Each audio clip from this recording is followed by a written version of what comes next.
ಇದ್ದಾರೆ ಅಂತಂದರೆ ಅವ್ರು ಸಂಪಾದನೆ ಮಾಡಿರೋ ಆಸ್ತಿ ಅಂದರೆ ಅಭಿಮಾನಿಗಳು, ಅದು ಮೇನು. ಮತ್ತೇನಂತಂದರೆ ಮೇಡಮ್, ದಯವಿಟ್ಟು ಒಂದು ರಿಕ್ವೆಸ್ಟ್, ಬೇಜಾರು ಮಾಡ್ಕೋಬೇಡಿ. ಅವ್ರಿಗೆ ಏನು ತಪ್ಪು ಮಾಡಿತ್ತು ಅದು ಮಾತ್ರ ತೋರಿಸಿ. ಎಲ್ಲ ಮೀಡಿಯಾದಲ್ಲೂ ಏನೋ ಇಲ್ದಿರೋದೆಲ್ಲ ತೋರಿಸ್ಬೇಡಿ ಮೇಡಮ್. ಯಾಕಂದ್ರೆ ಇಷ್ಟೊಂದು ಜನ ಅವ್ರು ದುಡ್ಡು ಕೊಟ್ಟು ಕಳ್ಸಿರೋದಲ್ಲ ಮೇಡಮ್, ಅವ್ರು ಒಂದು ಒಳ್ಳೆತನಕ್ಕೆ ಬಂದಿರೋದು ಅಷ್ಟೇ. ಸರಿ, ನಾವು ತಪ್ಪಿದ್ರೆ ತಪ್ಪು ಅಂತ ತೋರಿಸಿ ಮೇಡಮ್. ಸರಿನಾ? ಇಲ್ಲ ಅಂತ ಹೇಳ್ತಲ್ಲ, ಅವ್ರು ತಪ್ಪು ಮಾಡಿದ್ರೆ ಸೆಕೆಂಡ್ರಿ, ಅದ್ರ ಬಗ್ಗೆ ಮಾತಾಡಬಾರ್ದು. ಇಷ್ಟೊಂದು ಜನ ಬಂದವ್ರು ಅಂತಂದ್ರೆ ಅವ್ರು ಮಾಡಿರೋ ಒಳ್ಳೆ ಕೆಲಸ ಅವ್ರಿಗೋಸ್ಕರ ಅಷ್ಟೇ. ಯಾರು ಬಂದು ದರ್ಶನ್ ಕಡೆಯವ್ರು ಬಂದು ಇಲ್ಲಾಂದ್ರೆ ಅವ್ರು ದುಡ್ಡು ಕೊಟ್ಟು ಬ್ಯಾನರ್ ಹಾಕ್ಸಿಲ್ಲ ಮೇಡಮ್. ಇಷ್ಟೊಂದು ಅಭಿಮಾನಿಗಳು ನೈಟ್ ಬಂದು ಅಷ್ಟೊಂದು ಪಟಾಕಿ ಹೊಡೆದು ಬ್ಯಾನರ್ ಹಾಕಿದ್ದಾರೆ ಅಂತಂದ್ರೆ ಅವ್ರು ಸಂಪಾದನೆ ಮಾಡಿರೋ ಆಸ್ತಿ ಮೇಡಮ್. ತಪ್ಪಿದ್ರೆ ತಪ್ಪಿರುತ್ತೆ ಅಷ್ಟೇ.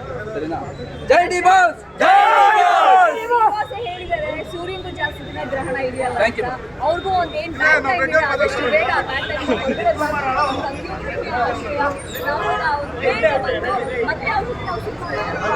ಜೈ ಡಿ ಬಾಸ್, ಜೈ ಡಿ ಬಾಸ್. ಇದ್ರೆ ನೆಮ್ಮದಿ ಎಂಟ್ರಿ ಆಗ್ತಿರಲ್ಲ.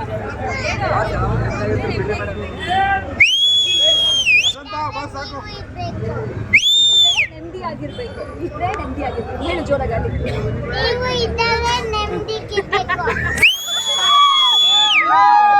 ಲೇಡೀಸ್ ಗರ್ಲ್ಸ್ ಫ್ಯಾನ್ಸ್ ಸಿಕ್ಕಾಪಟ್ಟೆ ಇದ್ದಾರೆ, ಎಸ್ಪೆಷಲಿ ನಮ್ಮ ಡಿ ಬಾಸ್ಗೆ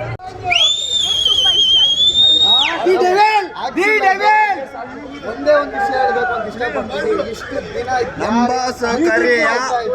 ಅವ್ರಿಗೆ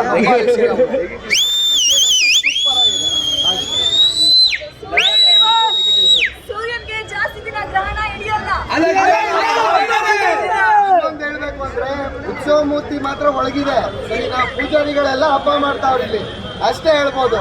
ಚಾಲೆಂಜಿಂಗ್ ಸ್ಟಾರ್ ದರ್ಶನ್ಗೆ